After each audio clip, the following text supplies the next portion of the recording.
रमाशंकर जब अपने घर पर पहुंचते हैं तो उनके घर के जो हालात होते हैं, उनके घर की जो कंडीशंस होती हैं, उन कंडीशंस को देखकर उनके पैरों तले भी ज़मीन खिसक जाती है। उनके घर में एक ऐसा हादसा होता है जिसके लिए उनको नहीं समझ में आता कि वो किसको ज़िम्मेदार ठहराएं और किसको ना ठहराएं। लेकिन हकीकत यही है कि जब इस केस से पर्दा खुलता है तो परत दर परत इस क्राइम में इन्वॉल्व जो लोग होते हैं, उन लोगों के जब चेहरे से नकाब होता है, उठता है, तो सबके पैरों तले ज़मीन खिसक जाती है। आखिर ये क्या है केस, किसने किया था उनके घर में इस तरीके की वारदात, हम जानेंगे पूरे विस्तार से। लेकिन उससे पहले नमस्कार दोस्तों, मैं एडवोकेट आरडी आपका चैनल पर स्वागत करती हूँ और उम्मीद करती हूँ कि आप सब लोग स्वस्थ होंगे, सुरक्षित होंगे। दोस्तों, अगर आप अपने इस परिवार में नए हैं या अभी तक आपने चैनल को सब्सक्राइब नहीं किया है तो सबसे पहले आप चैनल को सब्सक्राइब कर लीजिए और बेल आइकन प्रेस करना ना भूलें फर्दर नोटिफिकेशन के लिए। और इसके साथ ही कहानी में लास्ट तक बने रहें और कहानी के बारे में आपकी क्या राय है कमेंट करके ज़रूर बताएं। क्योंकि मेरा गला बहुत ज़्यादा ख़राब हुआ रखा है, आपको समझ आ रहा होगा आवाज़ में, पर इसके बावजूद भी आप मैनेज कर रहे हैं, आप सपोर्ट कर रहे हैं, सहयोग कर रहे हैं, तो उसके लिए तहे दिल से धन्यवाद। अब आपका समय नहीं लेते और जानते हैं कि आखिर ये पूरी कहानी है क्या। बात 18 फरवरी 2019 की है।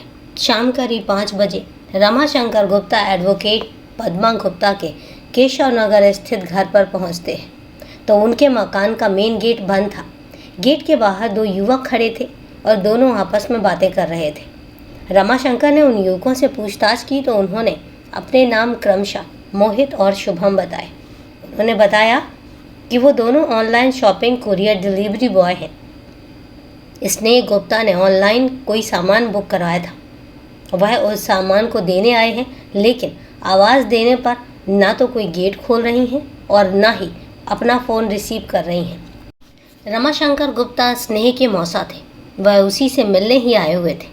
कुरियर बॉय मोहित की बात सुनकर रमाशंकर का माथा ठनका। उन्होंने भी स्नेह का मोबाइल नंबर मिलाया, लेकिन फ़ोन रिसीव नहीं हुआ। इसके बाद रमाशंकर ने स्नेह की मां एडवोकेट पद्मा गुप्ता को फ़ोन किया और वह उस समय कचहरी में थी। पद्मा गुप्ता ने उन्हें बताया कि स्नेह घर पर ही है, शायद वह सो गई होगी और जिसकी वजह से कॉल रिसीव नहीं कर रही है।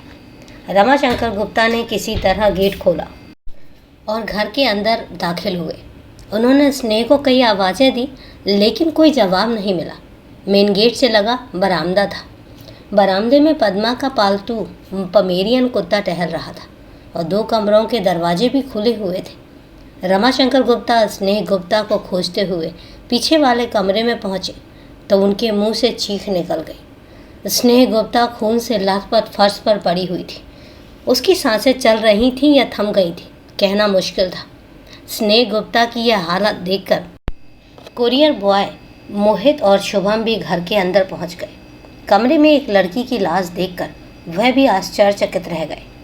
रमाशंकर गुप्ता ने पुलिस को खबर देने के लिए कई बार 100 नंबर पर कॉल किया, लेकिन किसी ने फ़ोन नहीं उठाया। तो वह डिलीवरी बॉय की मोटरसाइकिल पर बैठकर उस्मान पुलिस चौकी पहुंचे और उन्होंने वारदात की सूचना दी। चौकी से सूचना थाना नौबस्ता को दे दी गई और उसके बाद थाना प्रभारी summer Bahadur Singh police team के साथ डब्ल्यू ब्लॉक केशव नगर स्थित एडवोकेट पद्मा गुप्ता के घर पहुंच गए। उस समय वहां उनके घर पर भीड़ इकट्ठी हो रखी थी। थाना प्रभारी उस कमरे में पहुंचे जहां 24 वर्षीय स्नेह गुप्ता खून से लथपथ पड़ी हुई थी। कमरे का दृश्य बड़ा ही बीभत्स था। स्नेह गुप्ता के पैर दुपट्टे से बंधे हुए थे और दोनों हाथों की कलाइयाँ किसी तेज धार वाले हथियार से काटी गई थी। सिर पर किसी भारी वस्तु से प्रहार किया गया था, जिससे सिर फट चुका था। गर्दन को रेता गया था और चेहरे पर भी कट का निशान था। थाना प्रभारी समर बहादुर सिंह ने स्नेह गुप्ता के दुपट्टे से बंधे पैर खुलवाए, फिर जीवित होने की आस में एम्बुलेंस मंगवाकर तत्काल चकेरी स्थित कांसीराम ट्रामा सेंटर भिजवाया, लेकिन वहां डॉक्टरों ने स्नेह को देखते ही मृत घोषित कर दिया। थाना प्रभारी ने पद्मा गुप्ता की बेटी की घर में घुसकर हत्या करने की जानकारी पुलिस के बड़े अधिकारियों को दे दी तो इससे हड़कंप मच गया। इधर पद्मा गुप्ता कचहरी से सीधे अपने साथियों के साथ कांसीराम ट्रॉमा सेंटर पहुंची और बेटी का शव देखकर गस्त खाकर गिर पड़ी। महिला पुलिसकर्मी व उनके सहयोगी वकीलों ने उन्हें संभाला। होश आने पर वो दहाड़े मार कर रोने लगी। चूँकि मामला एक वकील की जवान बेटी की हत्या का था, अतः सूचना पाते ही एसएसपी अनंत देव तिवारी, एसपी साउथ रवीना त्यागी, एसपी पश्चिम संजीव सुमन तथा सीओ गोविंद नगर RK चतुर्वेदी घटनास्थल पर पहुंच गए। एसएसपी अनंत देव ने मौके पर डॉग स्क्वाड तथा फॉरेंसिक टीमों को भी बुलवा लिया। सूचना पाकर आईजी आलोक सिंह अस्पताल पहुंचे और उन्होंने पद्मा गुप्ता को धैर्य बंधाया। उन्होंने उन्हें आश्वासन दिया कि हत्यारा कितना भी पहुंच वाला क्यों ना हो, बच नहीं पाएगा। और इसके बाद आईजी घटनास्थल की तरफ रवाना हो गए। पुलिस अधिकारियों ने घटनास्थल का बारीकी से निरीक्षण किया। कमरे में खून ही खून फैला हुआ था। कमरे में अंदर रखी अलमारी खुली हुई थी और सामान पलंग पर बिखरा पड़ा था। पालतू कुत्ता बरामदे से लेकर गेट तक चहलकदमी कर रहा था और वह डरा सहमा सा नजर आ रहा था। पुलिस अधिकारियों ने अलमारी खुली होने और सामान बिखरे पड़े होने से अनुमान लगाया था कि हत्या शायद लूट के इरादे से की गई होगी। शव के पास मृतका का मोबाइल पड़ा हुआ था, जिसे पुलिस ने अपने पास सुरक्षित रख लिया। फॉरेंसिक टीम ने भी घटनास्थल से सबूत इकट्ठे किए। टीम ने अलमारी व पलंग और कई जगह के फिंगरप्रिंट भी उठाए। घटनास्थल के पास ही खून सनी एक ईंट भी पड़ी हुई थी। इस ईंट से भी टीम ने फिंगरप्रिंट लिए और जांच हेतु ईंट को भी सुरक्षित रख लिया। टीम को वॉशिंग मशीन पर रखा पानी से धुला एक चाकू मिला। इस धुले हुए चाकू की जब टीम ने जांच की तो पुष्टि हुई कि उसका गला इसी चाकू से काटा गया है और फिर इसके बाद उसको धोया गया है। टीम ने चाकू को भी अपने पास सुरक्षित रख लिया। खोजी कुत्ता जूली घटनास्थल को सूंघकर भौंकते हुए पड़ोसी संदेश चतुर्वेदी के घर जा घुसी और उसके घर के अंदर चक्कर काटने के बाद जूली वापस आ गई। पुलिस ने संदेश चतुर्वेदी से बात की, लेकिन उनसे हत्या के संबंध में कोई जानकारी नहीं मिली। एसएसपी अनंतदेव तिवारी तथा एसपी साउथ रवीना त्यागी मृतका की मां पद्मा गुप्ता से पूछताछ करना चाहते थे। अंततः वह कांसीराम ट्रॉमा सेंटर पहुंच गए। वह बेटी के शव के पास बदहवास बैठी थी और उनके आंसू थम नहीं रहे थे। उस समय उनकी स्थिति ऐसी थी कि उनसे कुछ पूछताछ की जा सके। जरूरी कार्रवाई के बाद पुलिस ने शव पोस्टमार्टम के लिए लाला लाजपत राय चिकित्सालय भिजवा दिया। पुलिस अधिकारियों को इस बात का अंदेशा था कि कहीं वकील उग्र न हो जाए, अतः उन्होंने पोस्टमार्टम हाउस पर पुलिस फोर्स तैनात कर दी। भारी पुलिस सुरक्षा के बीच दूसरे दिन 3 डॉक्टरों के पैनल ने स्नेह का पोस्टमार्टम किया। पैनल में डिप्टी सीएमओ राकेश पति तिवारी, कांसीराम ट्रॉमा सेंटर के डॉक्टर अभिषेक शुक्ला और बिधनु सामुदायिक स्वास्थ्य केंद्र के डॉक्टर श्रवण कुमार शामिल थे। पोस्टमार्टम रिपोर्ट में सिर के पीछे भारी वस्तु से प्रहार करने, चाकू से गले पर वार करने के 3 निशान और चेहरे पर 1 निशान मिला। इसके अलावा रिपोर्ट में यह भी बताया कि उसके दोनों हाथों की कलाइयाँ चाकू से काटी गई थी। बताया गया कि स्नेह की मौत खून ज़्यादा मात्रा में निकलने की वजह से हुई थी। वहीं दुष्कर्म की आशंका के चलते स्लाइडें भी बना ली गई। महिला एडवोकेट की बेटी की हत्या का समाचार दैनिक समाचार पत्रों की सुर्खियां बना तो कानपुर कचहरी खुलते ही वकीलों में रोष छा गया। एडवोकेट पंकज कुमार सिंह, ताराचंद रुद्राक्ष, रतन अग्रवाल, टीनू शुक्ला, DN पाल, संजीव कन्नौजिया, शरद कुमार शुक्ला आदि अधिवक्ता भवन पर एकत्रित हुए। इसके बाद इन वकीलों ने हत्या के विरोध में न्यायिक काम ठप कर दिया। इसके बाद वकीलों ने SSP कार्यालय के बाहर सड़क पर वाहन खड़े करके रास्ता बंद कर दिया और जिससे लंबा जाम लग गया। SSP अनंत देव ने CO कोतवाली राजेश पांडे को प्रतिनिधि के रूप में वकीलों के पास भेजा। राजेश पांडे ने उग्र वकीलों को आश्वासन दिया कि स्नेह गुप्ता के हत्यारे जल्द ही पकड़ लिए जाएंगे और इस आश्वासन पर वकील शांत हुए। कानपुर बार एसोसिएशन ने इस बात का भी फैसला लिया कि स्नेह गुप्ता के हत्यारियों की कोई भी वकील पैरवी नहीं करेगा। अब तक पद्मा गुप्ता सामान्य स्थिति में आ चुकी थी, अतः SP साउथ रवीना त्यागी उनसे पूछताछ करने उनके आवास पर पहुंची। पूछताछ में पद्मा गुप्ता ने बताया कि 18 फरवरी की सुबह सब कुछ सामान था। बेटी स्नेह ने खाना बनाया और उसे टिफ़िन लगाकर दिया। इसके बाद वह कोर्ट चली गई। शाम को 5:15 बजे बहनोई रमाशंकर द्वारा ही उन्हें बेटी की हत्या के बारे में सूचना मिली थी। एसपी रवीना त्यागी ने पूछा, आपकी बेटी की हत्या किसने की होगी? क्या आपको किसी पर शक है? पद्मा गुप्ता ने बताया, हाँ, मुझे 2-3 लोगों पर शक है। किस पर? एसपी ने पूछा। पद्मा गुप्ता ने बताया, पड़ोसी संदेश चतुर्वेदी और उसके बेटे सूरज तथा मोहल्ले के सोहदे अन्नू अवस्थी पर भी शक है। रवीना त्यागी ने पूछा, वह कैसे? पद्मा गुप्ता ने बताया, संदेश चतुर्वेदी और उसका बेटा पिछले 3 महीने से उनके साथ विवाद कर रहे हैं। दोनों बाप बेटे हर समय झगड़ा व मारपीट के लिए उतारू रहते हैं। इन लोगों ने सन 2012 में उन पर जानलेवा हमला भी करवाया था और मोहल्ले का सोहदा अन्नू अवस्थी उनकी बेटी से छेड़छाड़ करता था। लोकलाज के कारण उसकी शिकायत नहीं की। इन्हीं कारणों से उन लोगों पर शक है। एसपी रवीना त्यागी ने पूछा, घर में क्या लूटपाट भी हुई है? पद्मा गुप्ता ने बताया, हाँ, अलमारी से कुछ गहने और मामूली नकदी गायब है। पद्मा गुप्ता से पूछताछ के बाद एसपी रवीना त्यागी ने स्नेह की हत्या के खुलासे के लिए एक विशेष टीम गठित की। इस टीम में क्राइम ब्रांच, सर्विलांस टीम और सिविल पुलिस के तेज तर्रार दर्जन भर पुलिस कर्मियों को शामिल किया गया। पद्मा गुप्ता ने पड़ोसी संदेश चतुर्वेदी, उसके बेटे सूरज तथा एक अन्य युवक अन्नू अवस्थी को उठा लिया। पुलिस टीम को यह भी संदेह था कि किसी बेहद नज़दीकी ने ही स्नेह की हत्या की है। अतः पुलिस ने मृतका स्नेह और मौसा रमाशंकर को भी उठा लिया, क्योंकि रमाशंकर ही सबसे करीबी रिश्तेदार है और उनका स्नेह के घर भी आना जाना था। दूसरे, वह अचानक घटना वाले दिन स्नेह के घर भी पहुंचे थे। पुलिस द्वारा पूछताछ करने पर संदेश चतुर्वेदी ने पद्मा गुप्ता से विवाद की बात तो स्वीकार ली, लेकिन हत्या करने या कराने से साफ इनकार कर दिया। पूछताछ और बॉडी लैंग्वेज से पुलिस को भी लगा कि संदेश और उसके बेटे सूरज का स्नेह की हत्या में कोई हाथ नहीं है। अतः इस हिदायत के साथ उन्हें छोड़ दिया गया कि ज़रूरत पड़ने पर उन्हें फिर से थाने आना पड़ सकता है। सोहदे अन्नू अवस्थी से भी टीम ने सख्ती से पूछताछ की। अन्नू ने स्वीकार किया कि वह स्नेह से एक तरफा प्यार करता था। उसने उसके साथ 1-2 बार छेड़खानी भी की थी, पर हत्या जैसा जघन्य अपराध उसने नहीं किया है। पुलिस ने उसके मोबाइल को चेक किया तो घटना स्थल वाले दिन उसकी लोकेशन स्नेह के घर के आसपास की मिली। इस शक के आधार पर पुलिस टीम ने पुनः उससे सख्त रुख अपनाकर पूछताछ की, लेकिन उससे कोई खास जानकारी न मिल सकी। पुलिस किसी निर्दोष को जेल नहीं भेजना चाहती थी, अतः अन्नू अवस्थी को भी हिदायत के साथ छोड़ दिया गया। रमाशंकर गुप्ता मृतका स्नेह का मौसा थे और वह बेहद ही करीबी रिश्तेदार भी थे।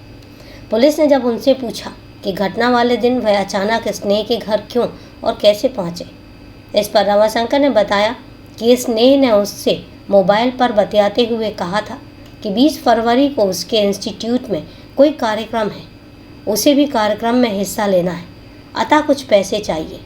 मैंने उसे पैसे देने का वादा भी किया था। 18 फरवरी को वह रतनलाल नगर आए थे और यहीं उन्हें याद आया कि स्नेह ने उनसे पैसे मांगे थे और इसलिए वह रतनलाल नगर से सीधा W ब्लॉक केशव नगर स्थित स्नेह के घर पहुंचे। वहां 2 युवक कुरियर देने के लिए खड़े थे। पूछने पर उन्होंने बताया कि वह काफ़ी देर से गेट खटखटा रहे हैं, ना तो दरवाज़ा खुल रहा है और ना ही फ़ोन स्नेह रिसीव कर रही है। इसके बाद जब वह घर में गए तो वहां पर स्नेह की लाश देखी। रमाशंकर पुलिस की निगाह में संदिग्ध थे, इसलिए उनकी सच्चाई जानने के लिए पुलिस टीम ने पद्मा गुप्ता से उनके बारे में जानकारी ली। पद्मा गुप्ता ने रमाशंकर को क्लीन चिट देते हुए कहा कि वह उसकी बहन का सुहाग है। समय समय पर वह उनकी मदद करते रहते हैं। स्नेह को वह बेटी जैसा प्यार करते हैं और स्नेह भी उनके साथ खूब हिली मिली है। वह उनसे अक्सर फ़ोन पर बातें भी करती रहती है। पद्मा गुप्ता ने रमाशंकर को क्लीन चिट दी तो पुलिस ने भी रमाशंकर को छोड़ दिया। इसके बाद पुलिस टीम ने कुरियर बॉय मोहित और शुभम को उठाया। पुलिस को शक था कि कहीं वारदात को अंजाम देकर दोनों बाहर तो नहीं आ गए और तभी रमाशंकर के आ जाने पर उन्होंने कहानी बनाई हो। पुलिस ने मोहित से पूछताछ की तो उसने बताया कि वह किदवई नगर में रहता है, जबकि उसका साथी शुभम यशोदा नगर में रहता है। स्नेह ने ऑनलाइन कोई सामान मंगाया था और उसी का पैकेट लेकर वे दोनों उसके घर पहुंचे थे। पैकेट पर स्नेह का मोबाइल नंबर लिखा हुआ था और उस नंबर को उसने कई बार मिलाया भी था, लेकिन उसने कॉल रिसीव नहीं किया। वे दोनों जाने ही वाले थे कि रमाशंकर आ गए। उन्होंने सारी बात उन्हें बताई। पुलिस को कुरियर बॉय की बातों पर विश्वास हो गया तो दोनों कुरियर बॉय की डिटेल लेकर उन्हें भी थाने से भेज दिया गया। स्नेह के मोबाइल से पुलिस टीम को 10 संदिग्ध फ़ोन नंबर मिले। जांच करने पर पता चला कि ये 10 नंबर स्नेह के घर काम कर चुके राजमिस्त्री, मजदूर, टिन शेड डालने वाले लोगों के थे। पुलिस ने इन नंबरों पर बात की और एक एक को थाने बुलाकर सख्ती से पूछताछ करनी शुरू कर दी। इनमें से एक नंबर ऐसा था जो बंद था। इस नंबर को पुलिस ने सर्विलांस पर लगाया तो पता चला कि यह नंबर घटना वाली शाम से बंद है, लेकिन उस रोज़ उस नंबर से एक दूसरे नंबर पर बात हुई थी। इस नंबर को पुलिस ने ट्रेस किया तो पता चला कि यह नंबर दबौली निवासी अमित का है। पुलिस टीम अमित की तलाश में जुट जाती है। आखिर टीम ने नाटकीय ढंग से अमित को घर से दबोचा। थाना नौबस्ता लाकर जब अमित से सख्ती से पूछताछ की तो अमित टूट गया और उसने बताया कि बंद मोबाइल नंबर जुबेर आलम का है, जो मेहरबान सिंहपुरवा में रहता है। रतनलाल नगर में उसकी वेल्डिंग करने, जनरेटर और कूलर मरम्मत की दुकान है। जावेद ने उसे बताया कि उसने स्नेह की हत्या कबाड़ी सुरेश वाल्मीकि की मदद से की थी। अमित के बयान से पुलिस टीम की टेंशन दूर हुई। अमित के सहयोग से पुलिस ने महादेव नगर निवासी सुरेश वाल्मीकि को पकड़ लिया। पुलिस ने उसके पास से सोने के 4 कंगन भी बरामद किए, जो उसने पद्मा गुप्ता के यहाँ से चुराए थे। इसके बाद पुलिस टीम ने जुबेर आलम के मेहरबान सिंहपुरवा स्थित किराए के मकान पर छापा मारा, लेकिन वह वहाँ पर नहीं मिला। वहाँ पता चला कि जुबेर आलम मकान खाली करके मुरादाबाद में अपने किसी रिश्तेदार के घर चला गया है। जब जुबेर आलम को पकड़ने के लिए पुलिस टीम ने गहरा जाल बिछाया और साथ ही मुखबिरों को भी सक्रिय किया। 7 मार्च 2019 को प्रातः 8 बजे एक खास मुखबिर से पुलिस टीम को पता चला कि जुबेर आलम अपनी दुकान का सामान निकाल ले और उसे बेचने आया है। वह इस समय चिंटिल इंग्लिश मीडियम स्कूल के पास मौजूद है। मुखबिर की सूचना पर पुलिस वहां पहुंच गई और घेराबंदी करके उसे भी दबोच लिया। थाने में जब उसका सामना सुरेश वाल्मीकि से हुआ तो वह सब कुछ समझ गया। फिर उसने बिना किसी हीला हवाली के पद्मा गुप्ता की बेटी स्नेह की हत्या का जुर्म कबूल कर लिया।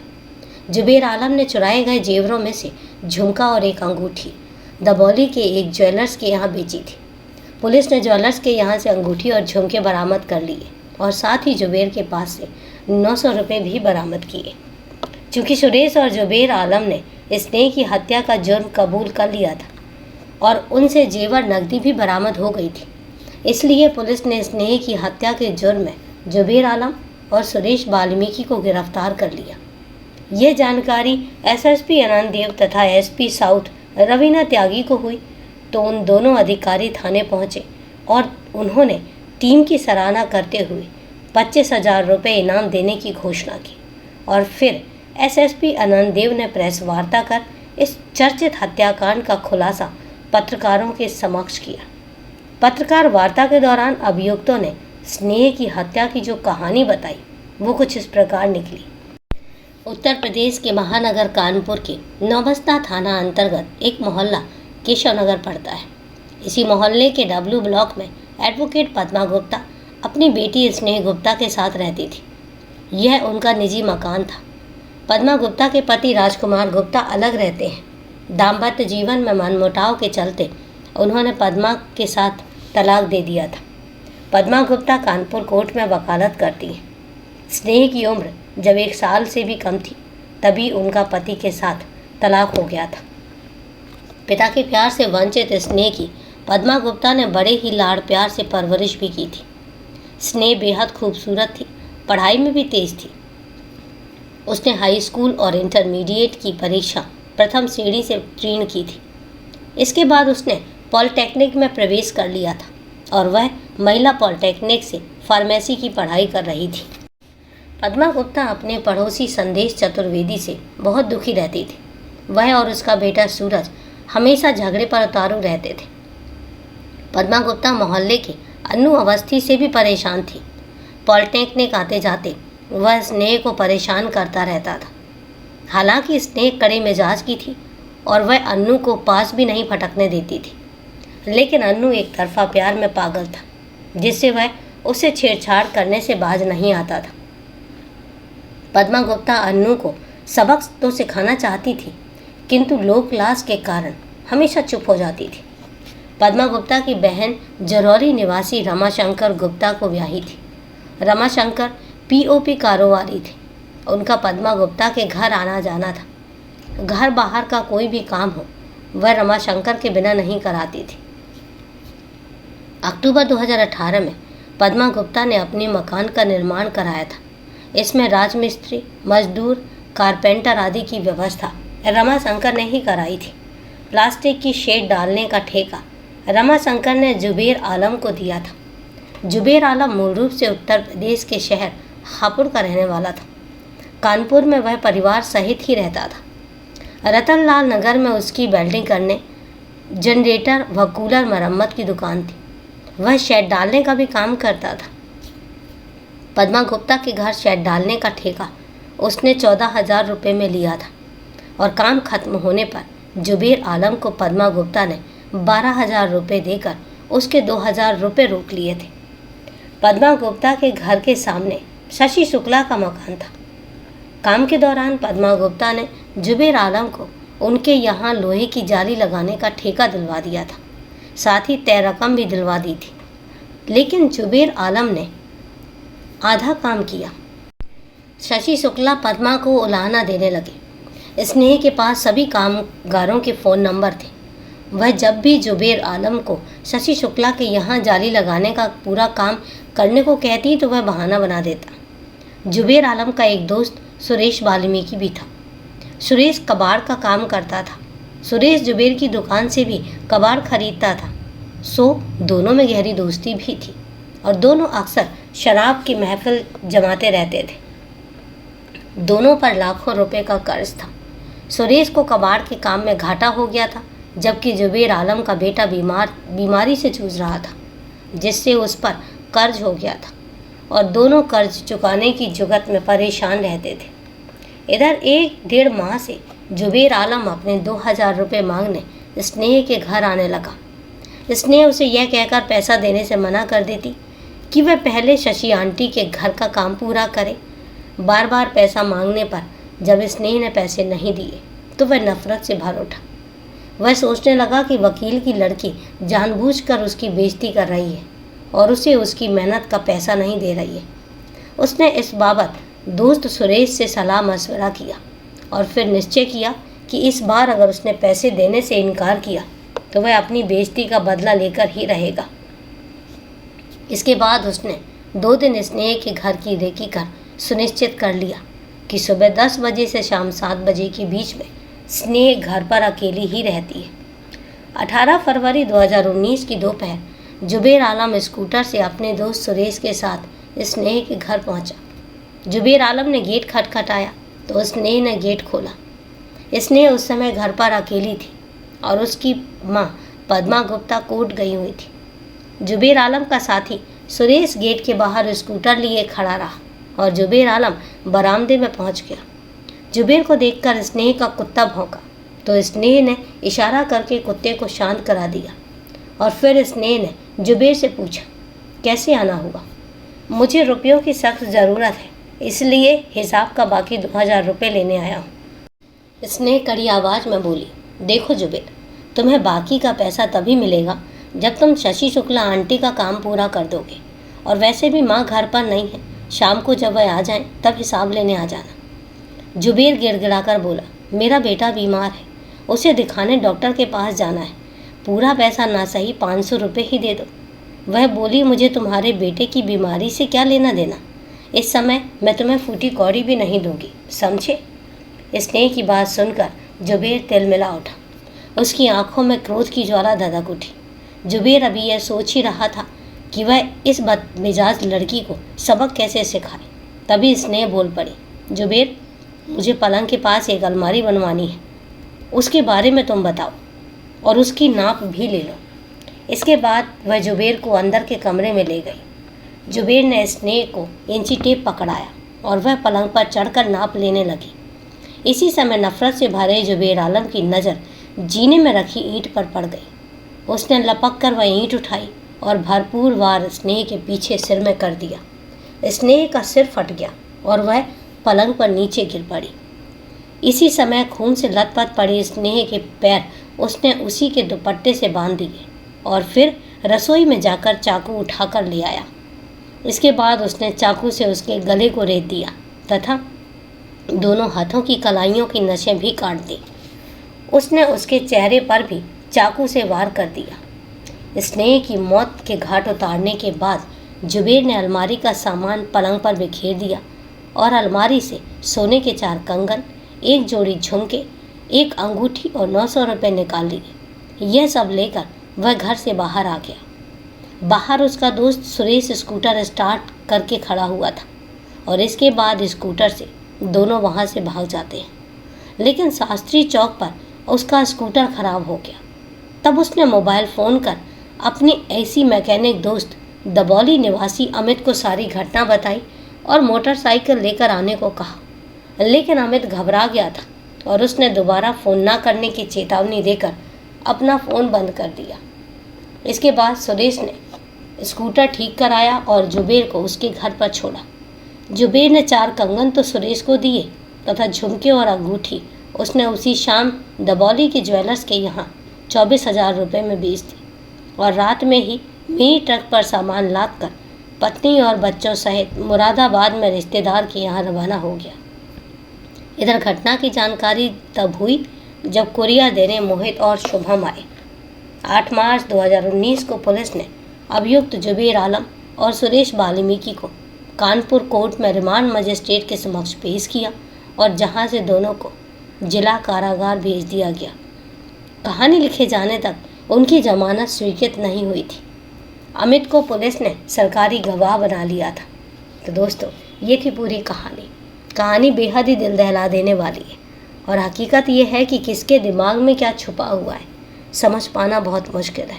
तो दोस्तों, कहानी को लास्ट तक सुनने के लिए आपका तहे दिल से धन्यवाद। अब चूँकि मेरी खुद की तबीयत नासाज है इसलिए कमेंट्स के जवाब मैं आज नहीं दे पाऊँगी, लेकिन जैसे ही तबीयत ठीक होती है आपके कमेंट्स के जवाब मैं आप तक ज़रूर पहुँचाऊँगी। तो चलिए दोस्तों, आज के लिए इतना ही। कल फिर मिलते हैं क्राइम की एक सच्ची कहानी के साथ। तब तक के लिए सेफ रहें, सुरक्षित रहें और अपना ध्यान रखें। जय हिंद दोस्तों, जय भारत।